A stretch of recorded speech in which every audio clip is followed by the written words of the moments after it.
Oke,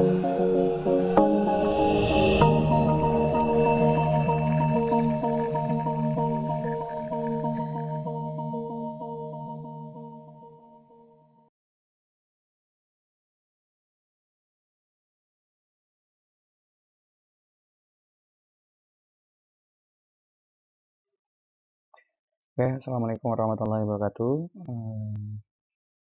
Jumpa lagi di kuliah kalkulus ya, di pertemuan yang ke-9.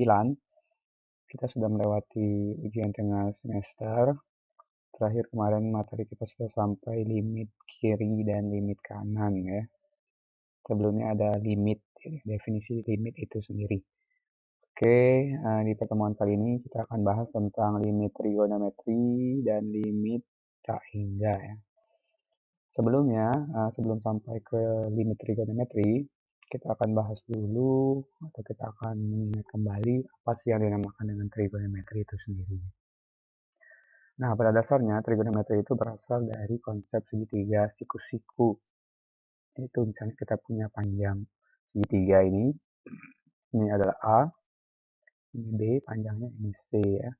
Maka dari segitiga siku-siku ini kita punya perbandingan yang dinamakan dengan sin alfa itu didefinisikan sebagai A per C ya. Jadi perbandingan antara di depan dan miring gitu ya, itu namanya sin ya. Kemudian cos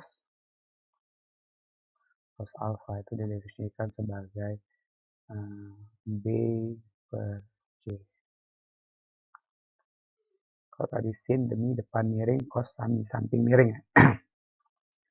Kemudian tangannya itu didefinisikan sebagai sin per cos ya, jadi A per B. Tanda depan samping. Nah, seperti ini. Jadi ini konsep dari trigonometri itu sendiri. Dari segitiga siku-siku ada konsep ada A, ada B, ada C, panjangnya A, panjang B, panjang C. Maka sin alfa gitu ya, definisinya perbandingan dari A per C itu namanya sinus. B per C itu namanya kosinus. A per B itu namanya tan ya. Nah, ini definisinya ya. Nah, sebagai contoh misalnya kita punya di sini biasanya kita punya angka bagus ya. Misalnya ada 3, ini 4. Berarti secara Pitagoras ini adalah 5 ya. 3 kuadrat ditambah 4 kuadrat sama dengan 25, akar 25 adalah 5. Maka dengan mudah kita bisa temukan bahwa sin alfa itu sama dengan depan per miring. Alfanya adalah 3 per 5. Terus cos alfa itu adalah alfa cos 4 per 5. Sedangkan tangannya itu tan alfanya adalah 3 per 4. Oke. Paham ya? Jadi tergantung dari sudut itu, di depan sudut, di samping sudut, atau sisi miring. Misalnya nanti ada yang iseng gitu ya, dia buatkan beta di sini. Sudut beta. Maka kita bisa membuat sin beta di depannya dan miring. Berarti sin betanya 4 per 5. Kemudian cosnya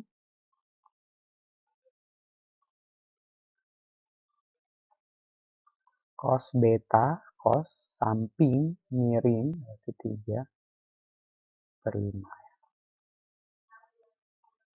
Sedangkan tan alfanya adalah Kalau salah ya, tan beta ya. Tan betanya itu adalah depan per samping 4/3. Jadi ingat bahwa konsepnya di depan sudut per miring. Ini sin demi depan miring, kosan samping miring, tan desak depan samping. Nah, kebetulan di sini depannya A, sampingnya B ya. Oke, ini mengingat kembali tentang trigonometri ya. Trigonometri. Jadi sebelum kita masuk ke dalam limit, nah ini namanya fungsi trigonometri ya. Jadi kemarin terlewatkan ya fungsinya. Nah, di dalam konsep limit ya, atau di dalam konsep trigonometri itu sendiri, kegunaannya misalnya ini ya, sin cos ini, sudut-sudut ini biasanya digunakan di yang paling biasanya digunakan di penerbangan ya, pesawat ya. Jadi kalau kalian melihat Google mungkin kecondongan pesawat pada saat landing ataupun take off gitu ya, itu dipertahankan sekitar beberapa derajat. Pernah saya baca bahwa pilot itu akan mempertahankan kemiringan pesawat sekitar 37,5% gitu ya. 37,5 derajat ya, salah ya. Jadi maksudnya kita lihat bahwa pesawat itu tidak akan pernah dilihat ya sama pilotnya di belakangnya ini kena aspal atau tidak belakangnya ya, ekornya kena aspal atau tidak ya, tapi dengan mempertahankan kemiringan 37,5 derajat itu maka dia akan aman ya. Itu sebenarnya hitungan sin ya, sin cos tangan ya, alfa. Atau misalnya kalau di Prancis sana gitu ya, penata busana menggunakan matematis sin cos tangan ini untuk mengukur sudut dari fashion sepatu misalnya. Di sepatu haknya itu harus berapa derajat ya, agar tetap nyaman dipakai, tetap pemakainya tetap sehat gitu ya, seperti itu. Atau banyak lagi yang lain. Sin cos tangan ini biasanya hubungannya ke dunia teknik ya. Kalau bangunan segala macam dia pakai sin cos tangan. Nah, pada dunia IT nanti sin cos tangan ini biasanya dia akan masuk ke teori Laplace yang lebih lanjut. Itu bagaimana sih gelombang gelombang atau sinyal itu akan dipancarkan biasanya. Jadi ada nanti namanya teori wavelet. Di sinyal-sinyal itu akan dipancarkan dengan gelombang sin cos gitu ya, sin cos. Oke, kita lanjutkan lagi. Ini mengingat kembali ya, jadi apa itu sin cos tangan? Jangan sampai Anda bingung tiba-tiba ada sin cos gitu ya. Sin cos tangan itu adalah merupakan fungsi, bentuknya fungsi dalam derajat ya, fungsi dalam sudut ya. Kalau biasanya kita tahu bahwa fungsi itu misalnya fx sama dengan 2x. Nah, ini namanya fungsi aljabar gitu ya. Kalau nanti kita punya fungsi fx sama dengan misalnya cos x gitu ya, dimana x-nya itu adalah derajat. Nah, dari sini kita akan punya nanti limit. Nah, jadi dari fungsi-fungsi ini kita punya limit kemarin. Limit x mendekati misalnya berapa namanya? 1 dari 2x. Maka dengan mudah kita akan dapatkan 2 kali 1 sama dengan 2. Kemudian kalau di sini limit ke x-nya mendekati, nah, tidak lagi 1 nih ya, karena dia derajat, misalnya mendekati 0. Dari cos 0. Cos 0 derajat. Cos 0 itu hasilnya adalah 1 ya. Nah, seperti itu. Jadi ini akan kita pelajari lebih lanjut. Nah, ini yang kemarin, ini yang akan hari ini. Tapi seperti yang kita pelajari sebelumnya, bahwa fungsi yang seperti ini, selama dia masih kita substitusikan nilainya masih punya nilai gitu ya, tidak nol gitu ya, tidak menjadi fungsi tak terdefinisi, maka nilai limitnya tinggal disubstitusi gitu ya. Yang jadi masalah adalah pada saat kita punya gitu ya limit dari trigonometri pada saat kita masukkan mendekati 0 pada sin X per X. Nah, ini kan sin X per X secara biasa gitu ya, tanpa menggunakan limit, ini menjadi sin 0 per 0, pembagian dengan 0. Nah, pembagian dengan 0 ini kan kemarin tidak terdefinisi. Maka kalau kita punya limit X mendekati 0, sin X per X, ini didefinisikan menjadi 1 pada limitnya. Ini sifat limit. Kemudian kalau kita punya limit X mendekati 0 gitu ya, dari tan X per X gitu ya, itu juga didefinisikan 1. Nah, dapatnya dari mana? Ini sebenarnya ada di penjelasan di buku ya. Jadi penurunannya cukup panjang, tapi untuk jurusan teknik informatika boleh dipakai langsung asumsi ini ya, atau definisi. Kemudian dikembangkan lagi kalau kita punya limit, ya, dia bermasalah pada saat mendekati 0. Kalau mendekati yang lain tidak masalah, substitusi tetap biasa ya. Ini misalnya tan 2x gitu ya, per 3x. Nah, ini bisa kita buat menjadi konstantanya 2 per 3. Ini 2, 3. Asalkan bentuknya masih sin dan tan. Aturannya hanya untuk sin dan tan ya. Ingat ya, sin dan tan. Misalnya ini ada limit lagi. Ini cukup gampang ya. X mendekati 0 dari misalnya sin 3x gitu ya. Bagi dengan berapa namanya? 5x. Asalkan ada x ya, sama ya. Ini sama dengan 3 per 5. Oke. Seperti itu. Nah, gimana kalau gabungannya? Boleh, sama. Asalkan dia kombinasi antara limit X dan sin X-nya.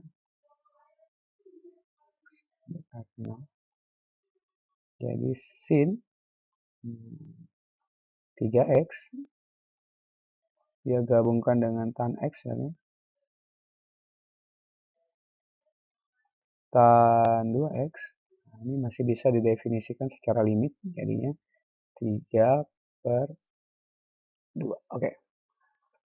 Jadi ini konsep limitnya. Nah, ini nanti kita akan bahas lebih banyak lagi ya. Artinya ini saya kasih secara contoh-contoh biar bisa diperumum. Jadi kalau Anda punya limit X mendekati 0 dari sin X per X, itu definisikan 1. Gitu ya. Limit X mendekati 0 dari tan X per X, itu 1 juga. Limit X mendekati 0 tan 2X per 3X, 2 per 3, konstantanya diambil. Jadi seperti ini. Kemudian limit sin 3X per 5X, 3 per 5. Konstanta ya. Jadi ini cukup gampang. Jadi ini yang ruh dari limit trigonometri. Cuma nanti pengembangannya bisa jadi dia digabungkan dengan limit aljabar ya. Jangan takut ya. Pelan-pelan kita akan pelajari. Oke, saya hapus dulu ya. Ini kita ambil contoh-contoh yang lain. Misalnya contoh yang pertama, 1. Saya punya limit. Nah, ini lebih banyak contoh soalnya. X mendekati 0 dari 2 tan 3x dibagi 5x. Nah, gimana cara membuatnya? Jadi, karena tan ini ada aturannya, berarti seolah-olah ini sama dengan 2 gitu ya. Nah, diambil konstantannya. Ini tadi kan ada aturannya nih. Jadi di sini ini ada aturan tan dan ini ya. Sehingga ini boleh dibuat menjadi 2 kali limit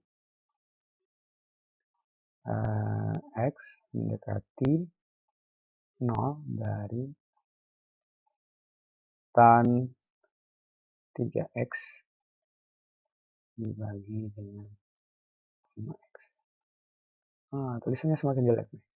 Jadi hasilnya adalah 2 dikali 3 per 5. Hasilnya adalah 6 per 5 ya. Nah, ini boleh dijabarkan seperti ini, atau kalau mau lebih praktis tinggal ambil konstantanya. 2, 3, 5. Asalkan aturannya tadi, dia harus tan per x gitu ya. Ada konstantanya boleh. Tapi kalau di sini misalnya muncul kuadrat, nah itu tidak bisa. Bisa ya, harus kita selesaikan secara sendiri. Kemudian misalnya 2, kita punya limit gitu ya. X mendekati 0 gitu ya. Dari misalnya ada sin X ya, tan 7x bagi dengan 3x. Nah, ini ada sin 5x. Nah, secara sifat limit nih boleh menjadi limit gitu ya. X mendekati 0. Nah, yang kita tahu bahwa mereka secara sepasang, boleh manapun boleh dipasangkan. Di sin X, kalian punya tadi aturannya, dibagi dengan 3x. Di sini ada limit X mendekati 0 ya, dari tan. Nah, ini bisa dipecah ya. 7x dibagi dengan sin 5x. Ini hasilnya akan sama dengan konstanta ya. Ini ada 1, ada 3, sepertiga. Di sini ada 7 per 5. Hasilnya berarti 7 per 15 ya. Oke. Aman ya? Jadi gampang ya. Nah, ini Pak, saya malas pakai cara repanya ini, saya tembak angkanya ini, ada 1, ada 7, ada 3, ada 5. Jadi 7 per 15, boleh. Tidak masalah ya. Oke ya, seperti ini dasar-dasarnya. Nanti pengembangannya kita akan coba lagi di soal ya. Seperti apa ya. Oke, kita lanjutkan lagi di limit tak hingga. Jadi kalau kemarin kita punya limit itu ke suatu titik ya. Nah, sekarang kita limitnya menuju tak hingga. Kalau kita punya kemarin limit X mendekati sesuatu, sesuatunya apa? 2 misalnya. Kalau X ditambah 4, maka dengan mudah kita bisa mensubstitusikan 2 ditambah 4. Hasilnya adalah 6. Nah, jika kita punya masalah yang lebih kompleks kemarin, pada saat X-nya disubstitusikan ternyata pembuat 0 gitu ya. Kita punya X min 3 gitu ya. Ini ada X ya. Oke. Plus 2. Nah, ternyata ada pembuat 0 seperti ini kemarin, masih ingat? Maka caranya, kalau kita substitusikan langsung, hasilnya jelas 0 ya. 0 per 0. Jadi tak terdefinisi. Jadinya dia harus difaktorkan. Salah satu caranya X min 1. Kita harus hilangkan faktor yang membuat dia menjadi tidak terdefinisi. Ini ya kemarin ya. X min 1. Nah, ini yang jadi masalah. Ini kita coret. Oke, ini kita coret. Sehingga tinggal X min 2. Hasilnya tinggal 1 dikurang 2. Seperti soal UTS kemarin. Min 1. Nah, ini namanya limit hingga. Artinya dimasukkan ke X yang tertentu. Pada saat limitnya menjadi tak hingga, maka kita punya limit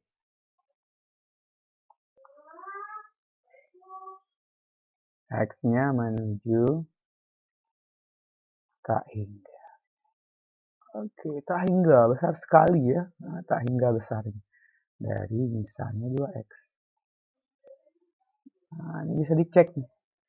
tak hingga dari 0, 1, dimasukin 1, 2 kali 1, 2, diganti 2, 4, diganti 3, 6, diganti tak hingga, besar sekali sehingga limitnya menjadi tak hingga. Tak hingganya berapa? Besar sekali, 1 juta, 2 juta, lebih dari itu. 1 juta miliar, lebih dari itu. Gitu ya. Nah, ini konsep dari tak hingga. Nah, jika dia fungsinya linear seperti ini, maka dia akan jawabannya menuju tak hingga ya. Nah, tergantung tak hingganya, tak hingga positif atau negatif nanti. Ya. Nah, pada proses seperti ini, dia tidak terlalu bermasalah ya, gampang dideteksi. Nah, tak hingga ini yang bermasalah pada fungsi yang pecahan. Misalnya kita punya fx,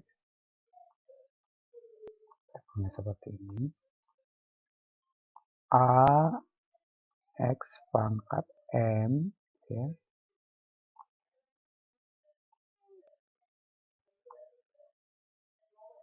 dibagi gitu ya, d x pangkat n. Nah, ini pangkat tertinggi ya. Setelah itu dia pangkatnya turun ya. Ini A, ini ada yang turun. Saya buatkan seperti ini. Nah, ya. Jadi AX pangkat M, BX pangkat N. Nah, nilai limitnya itu ada 3 gitu ya. Pada saat yang pertama, M ternyata pangkat tertingginya sama dengan N, maka nilai limitnya, limit dari X yang mendekati tak hingga pada fungsi fx gitu ya,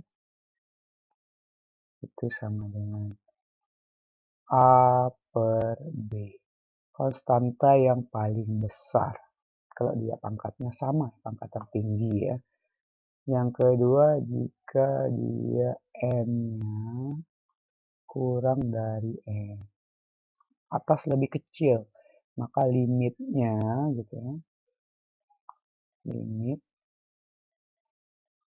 X menuju tak hingganya pada fungsi fx di atas. Kalau itu lebih kecil, berarti sesuatu lebih kecil bagi yang besar. 0. Yang ketiga, jika M-nya lebih besar dari N. Maka limit X menuju tak hingganya pada fungsi fx itu adalah tadi tak hingga besarnya. Besar dibagi dengan kecil. Oke, jadi nilai limitnya itu hanya ada 3 untuk tak hingga ya, di kasus umumnya. Contoh, misalnya saya punya, kita kasih warnanya, limit X-nya menuju tak hingga besarnya, tidak tahu berapa ya.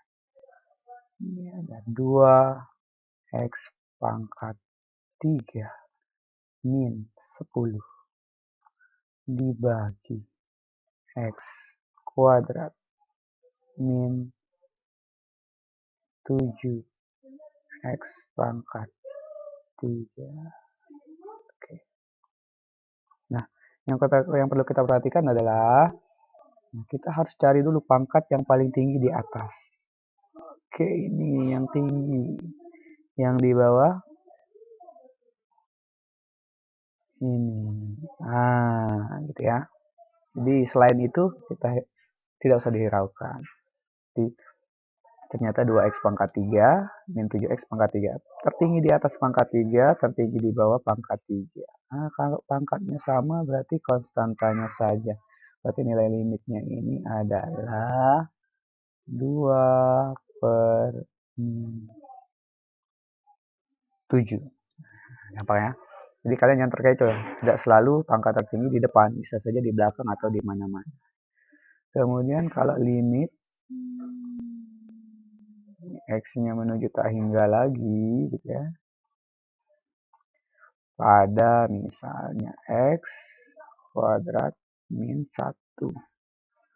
Ini ada X pangkat 3. Ini pangkat 2, ini pangkat 3. Dia lebih besar. Kalau mau bagi 2 itu kan. Jadi ini hasilnya adalah Kenapa? Karena ini kalau dibagi X kuadrat, 1 dibagi X per X ini ya. Kalau dia lebih kecil, maka 0. Kalau dia lebih besar, kebalikannya, limit X mendekati tak hingga.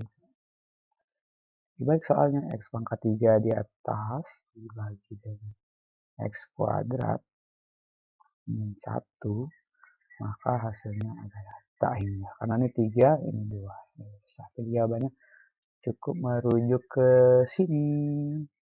Sini. Oke. Jadi kalau pangkatnya sama, konstan tadi depannya, kalau kurang dari dia 0, kalau besar dia menjadi tak hingga. Oke. Demikian penjelasan singkat tentang limit trigonometri dan limit tak hingga. Nanti kita akan sambung lagi di classroom dengan tugas-tugas ya. Dan jika ada pertanyaan nanti boleh ditanyakan di WA atau di classroom. Demikianlah saya akhiri. Assalamualaikum warahmatullahi wabarakatuh.